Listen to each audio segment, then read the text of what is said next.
Good afternoon, and welcome to the Voice of Wisdom. With over 60 years of experience as an investment banker, entrepreneur, venture capitalist, securities analyst, and advisor, Morty Davis is a Wall Street legend. In addition, Mr. Davis is an outstanding economist and highly articulate, incisive, and very entertaining political analyst and strategist. He's Wall Street and capitalism personified. The over 400 companies for which he has raised more than $3 billion over the years have created a countless number of jobs and exciting new products. Through The Voice of Wisdom, Mr. Davis explores, analyzes, and debates the most topical economic and social issues facing our world today. Joining Mr. Davis today for a discussion on the news making the headlines is Len Carter. Len is an investment banker, business consultant, and private investor. And now, Mr. Davis and Mr. Carter. Welcome back. It's great to be with you once again. I look forward to every Wednesday, 6:30. You're my favorite people in the whole world. Next to my spouse and my kids and my grandkids. But I appreciate your involvement, your contributions, your insights, the wisdom you provide me during the week following the program. So thank you all, and I hope you had a wonderful week and that you're all in good health. I love you, and I wish you everything wonderful, you and all your loved ones. So let's get on with the show. We have a very distinguished guest once again, and Len Carter, who's been with me a number of times, and I have to twist his arm and call him and badger him and convince him to join me because he adds so much. He's brilliant. He's a genius. He's every school. He went to the best schools and the best universities in this country. He graduated from Cornell University, one of the leading Ivy League schools, where he graduated with honors as an electrical engineer with all kind of awards and prizes. Then after he graduated Cornell, he became an alumnus of my school that I went to, where I graduated with distinction, and he graduated likewise with distinction. That means you're in the top of the class of the best business school in the world, Harvard Business School, and where he graduated with all kind of awards and honors and medals, etc. And finally, he went to the best school in the world, creating entrepreneurs and great tech guys, and the company in Silicon Valley and San Francisco, Stanford University, the top university in the world in producing billionaires, guys that while they're at school have made billions of dollars. The two guys I can think of particularly were two Russian Jewish guys that started Google while they were still students at Stanford University, and created a multi-billion-dollar company even before they graduated. So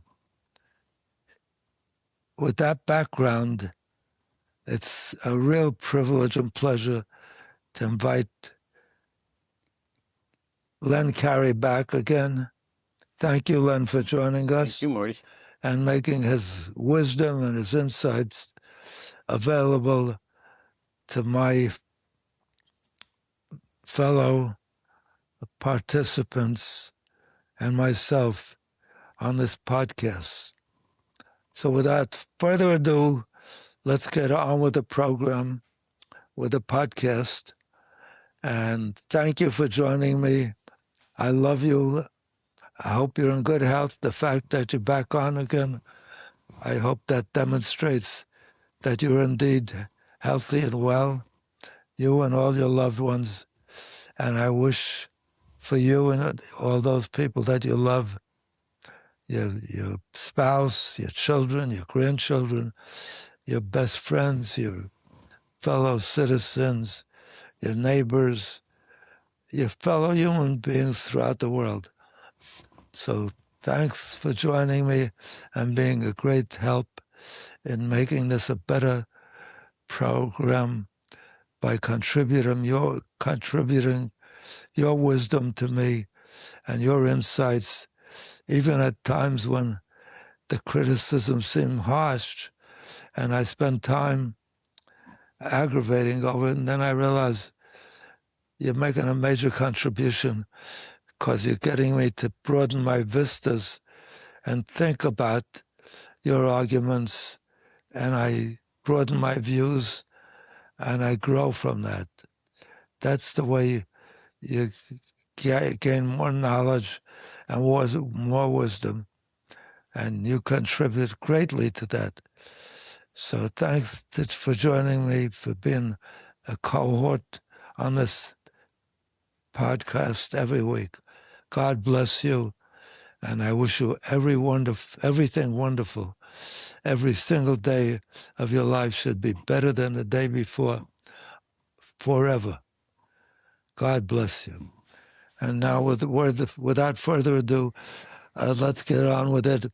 As always, I start off by apologizing because the nature of this podcast is we deal with the news, the major news, the headline news of the week, the front page of the New York Times and your favorite magazines and your favorite media, breaking news announcements, and discuss what essentially is inevitably a downer, depressing, and mostly raises the terrible things that happened in the week, because that's what the news is.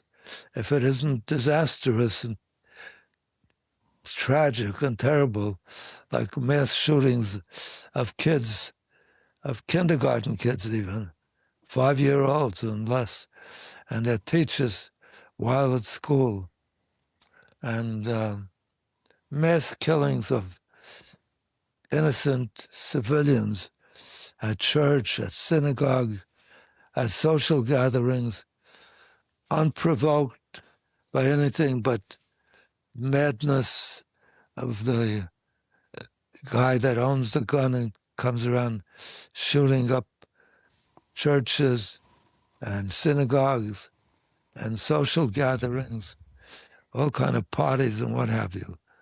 So since the first I heard it during the week or read about it on the front page of the New York Times or the New York Post or the Washington Post or your favorite magazine, or all of the media we're subjected to, and we spend our time watching and listening to, that if you're like anything like normal, like me, I claim to be normal. I hope you agree.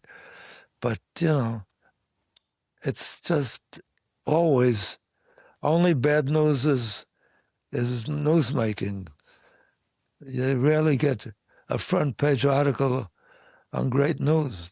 Somebody graduated after they were flunking out of school, and they turned their lives around and graduated with honors and achieved some graduate degree that's really impressive and have achieved some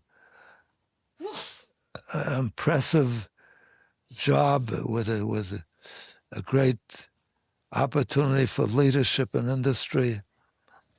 That doesn't make news. It's nice to know, and it often makes the inside of the paper somewhere, but not the headlines, and it certainly never makes breaking news that interrupts your listening or watching habits. So I have to start off by apologizing for the depression. This podcast might lead you to feel as it does to me when I go over the same news that depressed me early in the week when I first heard it or saw it. So please forgive me. And also that's one of the reasons I have my book in front of me that I wrote, Happiness Guaranteed, All Your Misery Back. If you have it on your screen, you can see it. And unless you have a really large screen, you don't see the bottom of the cover, the lower half of the cover, which says how to be happy no matter what. This will teach you how to be happy in spite of all the bad news, as I benefited when I was very young. I was always very depressed. I was brought up in the height of the Depression. I was born in 1929, and it was the Great Depression, 25% unemployment, none of the welfare benefits, social benefits that exist subsequent thereto, that Franklin Delano Roosevelt introduced, like unemployment insurance. In those days, if you were unemployed, you didn't have money to buy food even. And Social Security, if you got old and had no money, you lived destitute, homeless, without a place to go to at night. You slept in alleyways and so forth. We went to the poorhouse. You went to the poorhouses. Yeah, poor. They had poorhouses, which were worse than sleeping in a street in the cold weather and the freezing weather in the summer and the hottest weather without any cooling mechanism. So Roosevelt introduced all those benefits miraculously, because when he first introduced unemployment insurance or unemployment Social Security benefits, if you retired after 65, you got at least a minimal guaranteed income if you worked and contribute to that fund, which you had to do if you had a job. It was deducted from your salary. And all of the other benefits that came subsequent thereto, food stamps and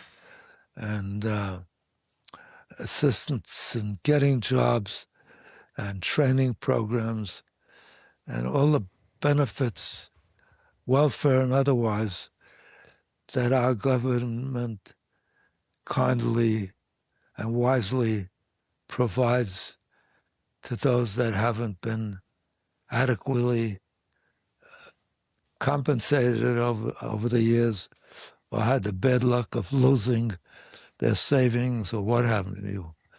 So thank God Franklin Delano Roosevelt changed that with all the welfare programs and social programs and job-creating programs, and for farmers, subsidies for their crops that were selling for less than it cost them to produce, or as a result of droughts that farmers so often experience and go bankrupt and can't pay for even their bills, much less to produce a new crop.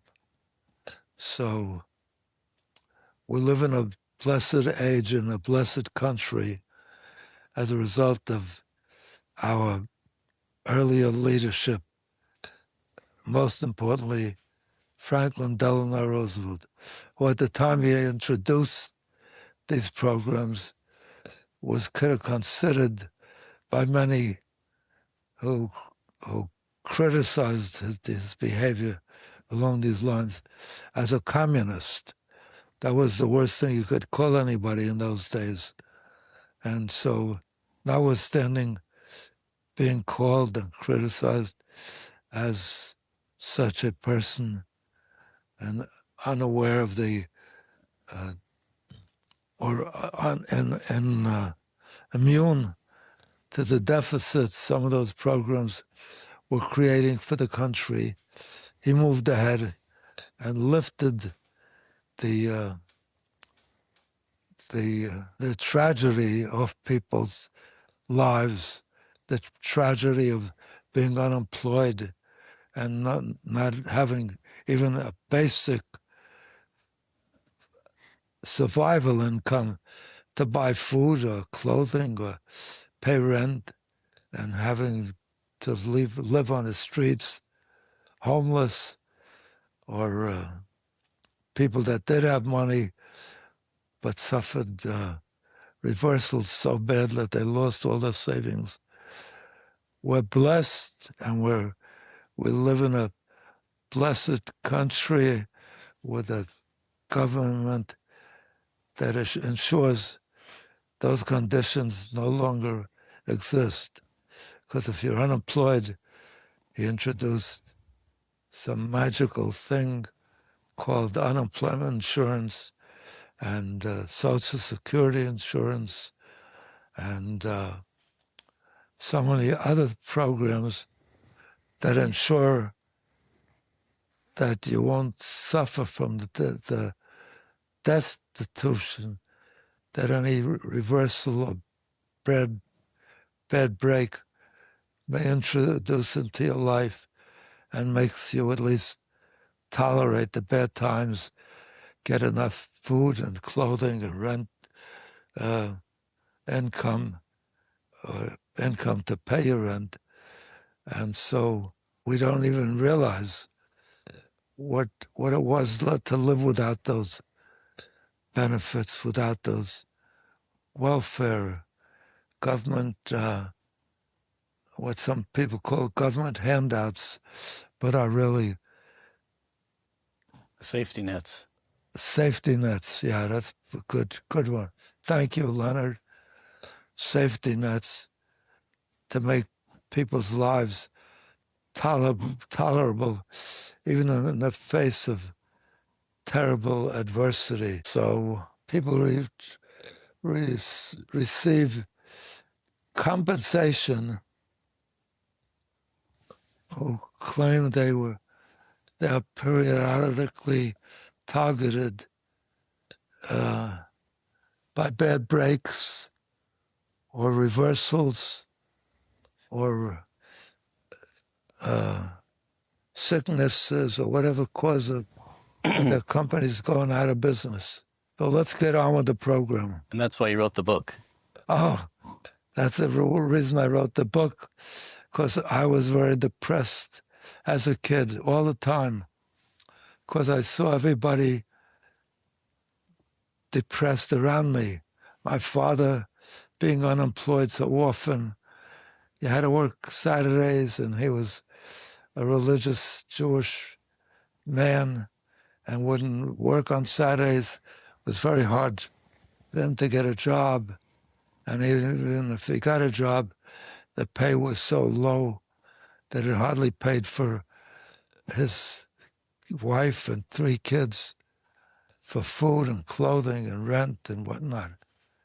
So it was very depressing times, not only for me, but for a vast majority of the population, because the unemployment was more than 25%, and people didn't even have funds for survival to pay for food, for clothing, for rent, to live in a warm place, and had to suffer starvation and live homeless in the streets and whatnot.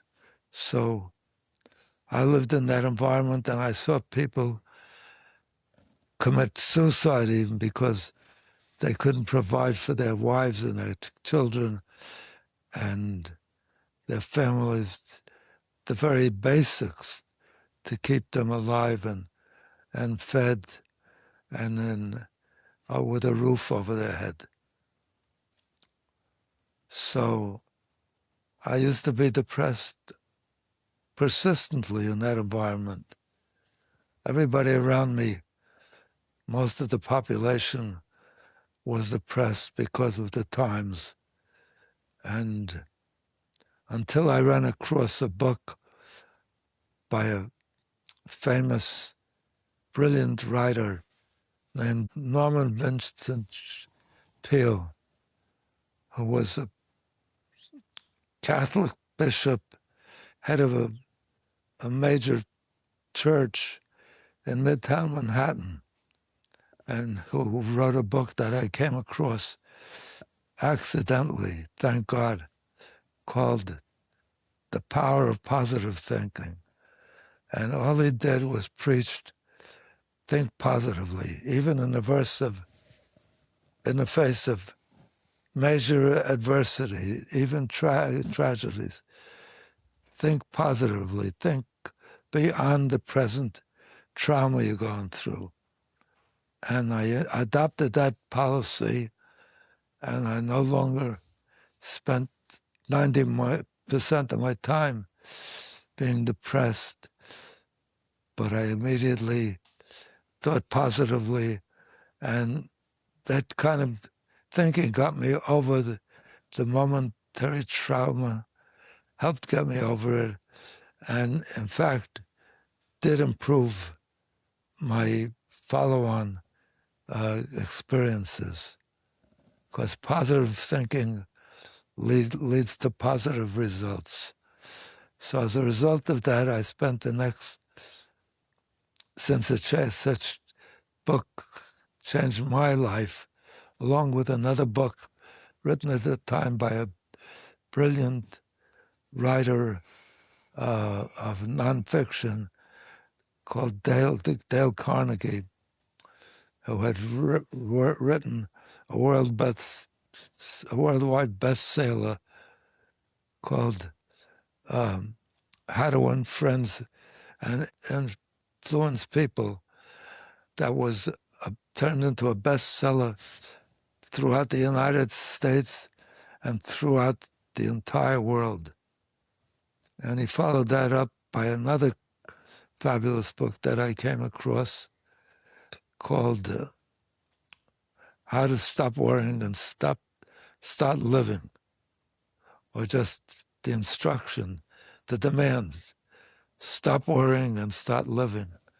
And those two books changed my life and took me from perennial depression to a positive outlook in the face of the worst incidents, and in fact led to positive results, because positive thinking does lead to positive results.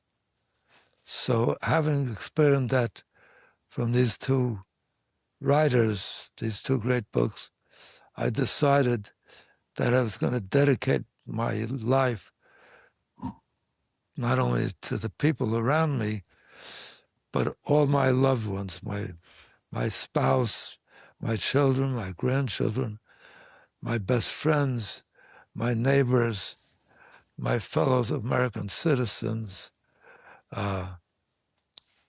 my fellow human beings throughout the world. And I determined to spend my next 12 years preparing this book that I'm publishing, this book that you see before you, if you have it, your screen live on this program, called Happiness Guaranteed, or Your Misery Back. And that was my dedicated commitment from then on, since those two books changed my life and lifted my mood forever, my sense of contentment ever, and made me more successful, because thinking positively and not spending time worrying and aggravating and being down, but thinking positively actually leads to positive outcomes, subsequent outcomes, and makes you a lot healthier.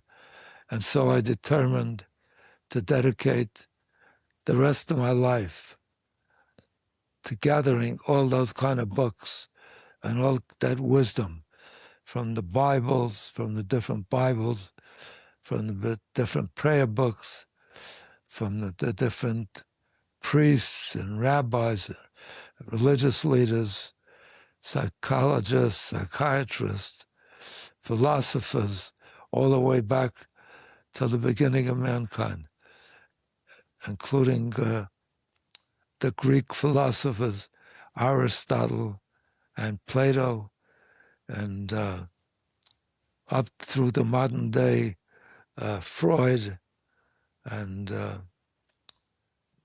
modern day psychology and psychiatrists that help us solve our depression and our being down all the time. And so this book in front of you is a product of the next 12 years that I spent gathering that information from throughout the United States and indeed throughout the world and throughout history.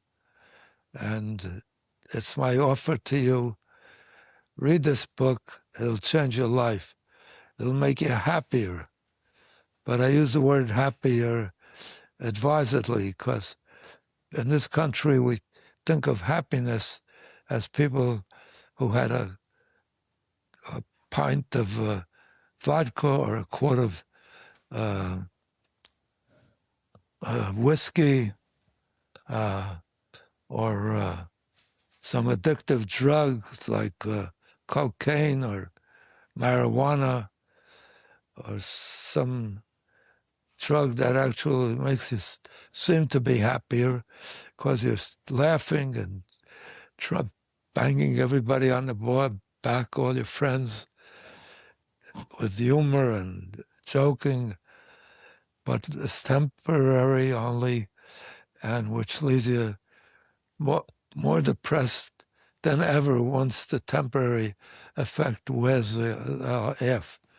It leaves you with headaches and stomach pains and terrible addictions, all the things that are bound to create even worse depression. So since these two books that I discovered accidentally changed my life forever, and I found that thinking positively and stop worrying and start living made me obtain a happier mood all the time. And in fact, that the positive thinking led to subsequent positive results. Because if you think positively, positive ideas come to your head, and you don't spend your time in a funk being useless and wasting your life. What we were talking about was focusing a little this week internally on the domestic things that are going on. We've been spending a lot of time the last few weeks talking about foreign affairs and some of the things going on overseas. But a lot's been going on here, as always, and wanted to talk about a few different issues as they relate to the awesome power of the presidency and the executive branch. So let's start with the first item, which we saw happen the last few weeks, which was that President Trump sued the U.S. government for $10 billion for leaking his tax returns. And then we saw the DOJ, which is run by the president, settle with the president for $1.8 billion in the form of a weaponization fund to be used to compensate people who in some way were politically targeted by federal agencies or somehow damaged by the federal government. So an interesting situation where you had the president suing himself and then settling with himself. And then we saw a huge bipartisan blowback from that, and wanted to first get your thoughts on, is there? Do you think there's a need for a weaponization fund? Do you think, and is this the way to go at it? Because a lot of people were upset because some of the uses of the money would potentially be compensate rioters from January 6th, and is that something that taxpayers should be, people who No, my answer to that is harassed and hurt Capitol Police? And my answer to that is no. We have enough laws on the books to take care of that. If the Justice Department finds that it's been abused and defamed people unfairly, then you can sue and win the lawsuit. Right. I guess there's always, just because you have or don't have a fund per se to pay damages doesn't mean you can't seek and be remedied with damages. Right. So there are enough laws on the books. Stop adding more laws unless they're really necessary. But it was interesting because... But the Justice Department can initiate such actions on your behalf if they feel you've been unduly damaged, defamed, or whatever. But I found two things interesting here. One is that, and it looks like Trump and the DOJ just are going to back down and not going to try to appeal this or pursue it further. So I found that. But does he get to keep the $1 billion? Yeah, I mean, I don't know what happens to his $10 billion. He was suing for $10 billion, and then he settled for 1.8. Does it? I'm asking. I don't know what happens to the case. Does he get to keep what he? I don't know. I mean, he could theoretically. That's sort of the weird thing, is that he's kind of settling with himself, right? Because he oversees the DOJ. So maybe tomorrow he'll disagree with himself. But it was interesting because we don't often see President Trump kind of back down like this. He usually pushes things as high as he could, which would be the Supreme Court or something to go. And also, I think that's more in cases where he's likely to go to jail.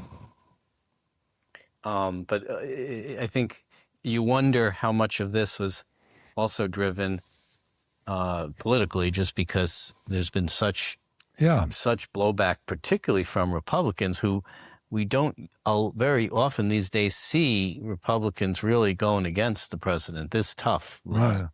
And I guess maybe Trump's not on the ballot, but certainly the fallout of the midterms could greatly affect his last 2 years in office. So that's interesting. Second thing relating to the power of the presidency is this. Is it vanity, or is there some other purpose? Renaming the Kennedy Center the Donald Trump and Kennedy Center, Donald Trump and whatever, John F. Kennedy Center. And interestingly, that federal judges said, no, you got to take the name off. Only Congress can name that building. The federal, two federal judges. It never went to the Supreme Court. No, and I guess so. Do you think a president should have any role in renaming, rebranding public institutions? Or should that be a congressional delegated role? He can have And why? He's also he said, interestingly, he's going to let that one go too. Take the name off and just let Congress deal with it, which is interesting because it's, again, I was surprised because I would have expected a little more of a push. He can have a role in anything by presenting his position and recommending it. But he can't propose an act to do it, right? Yeah. I mean, he could propose the act, but he can't do the act. Yeah. Which, so, and then I guess what you can do by keeping it in Congress, the question is, how do you keep, national cultural spaces from becoming partisan trophies? I guess the way you try to do it is through checks and balances, and you have a larger body, namely a Congress, as opposed to one person, the president. They can even be seen, if they're done in conjunction with an upcoming election, as a sign that it appears everywhere. Right. That's so right. It's like a promotion, a free promotion at the expense. Right. Actioneering. That's right. That's so. Yeah, you have to have some sort of. So it was. I don't know. I was. A lot of people over the past, the first Trump term and these past year and a half or so, have been decrying, and forbearing and foreboding all the terrible things that Trump is going to do and how he's going to not listen to the courts. And so, I was sort of refreshed to see that here's the branches of government working. And even the president saying, well, the court said, I got to do it. I'm going to do it. Because as we've had a discussion, I'm not going to do it. No, I'm going to do it. I'm going to take my name off. I'm going to, so listening to what the court says. And we've had this discussion before where when you say do it, I don't know. Do what they say to do. Yeah. I'm going to follow the... Right. But we've, and we've had hypothetical discussions where a president says, no, I don't want to do what the court says. Yeah. And I control the army and I control the police. And so I'm going to do what I want to do. So I found it refreshing and comforting to see, and then all those people who say, oh, Trump is going to destroy and not listen, in this case, he's actually doing what he's, following, playing by the rules. Adhering to the rules. Yeah. We're almost out of time, but let's just talk about the last interesting executive move by the president the last week or so was floating the idea of creating a new $250 bill, and I guess in commemoration of our country's 250th birthday coming this year, with Trump's picture on it, instead of what has, I guess, traditionally been done, and maybe even, I don't know, by laws that generally bar living people from appearing on currency. But here's the proposal to make a Trump $250 bill. It bars them from living. Yeah. So do you think that you think this is just a lot, much ado about nothing? What's the big deal? It's just another president on money. Or do you think it runs the risk of turning currency into political messaging? Like you said before, you could have signs that say stuff like that. So not just having his picture up all over the place. Right. As a form of electioneering. Right. They come around to my house, put up the sign, the name of the candidate. Yeah. And I just saw that by doing that, it seems that I'm endorsing it. Right. And I think that at one point there was something, was it PP? Oh, no. stimulus checks during COVID. Yeah.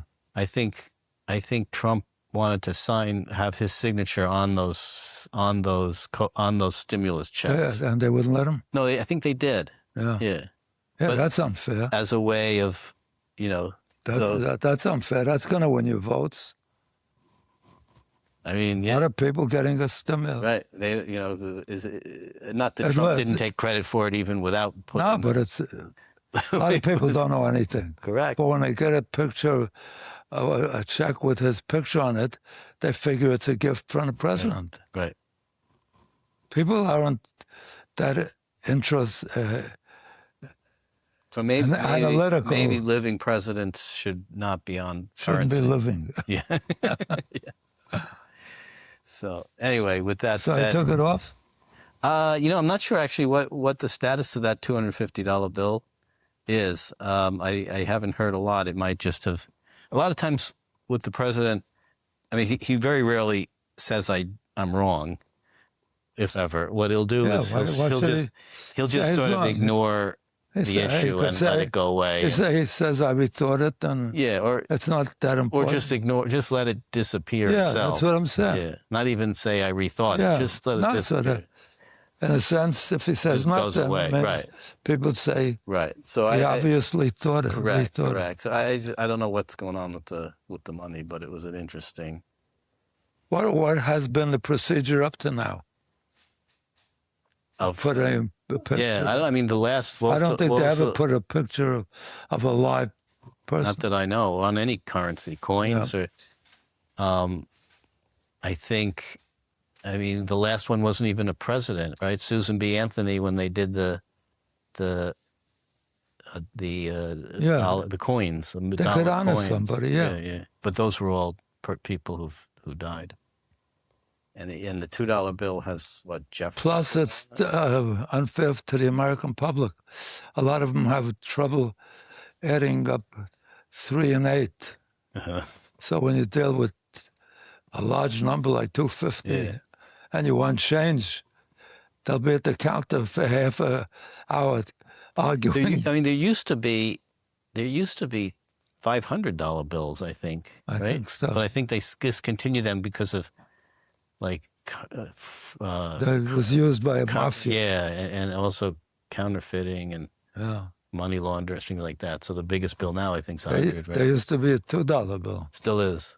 There still is a $2 bill? It's not used much, but it's a $2 bill. Jefferson, I think, is on it. But they don't issue new ones. Yeah, they actually do. Yeah, they're just not used that much because when it's funny because the expression was, "Oh, that's as phony as a $2 bill," right? But there actually is a $2 bill. But now you could probably get it for $1.98. Yeah. Everything is discounted in our society. Yeah. On sale, the government will do an on sale. Yeah. You could get a $2 bill for $1.98. All right. So with that said, we will convene for the evening and reconvene. That's it? That's it. We're when we're having fun, always. Time flies. Yes, it does. Anyway, it's been great with you. Wednesday evening, 6:30. I look forward to seeing you next week. Stay healthy, stay well, and God bless you and all your loved ones for everything wonderful in the coming week and beyond. Bye.